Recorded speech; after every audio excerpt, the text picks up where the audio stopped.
تم حقن إطار بلاستيكي بمزيج متكتل من بيض ومسحوق الحليب.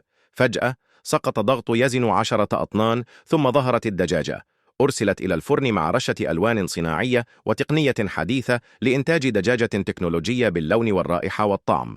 بالضغط على زر التشغيل يبدأ خط الإنتاج بهياكل أسماك بلاستيكية تحقن بمزيج البيض ومسحوق الحليب لتتشكل كسمكة حقيقية. بعد رشة اللون الأساسي تصبح السمكة جاهزة. لم يتوقف الأمر عند اللحم فقط، بل أنتجت خضروات طازجة كأوراق خس متماسكة. وعاد الاثنان لتشغيل الآلة مجددا ليخرج شريحة لحم بقري بمظهر مثالي.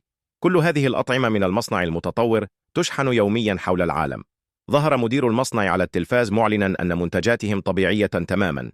بينما كان يتحدث بحماس، دفع موظف طاولة مليئة بالأطعمة أمامه.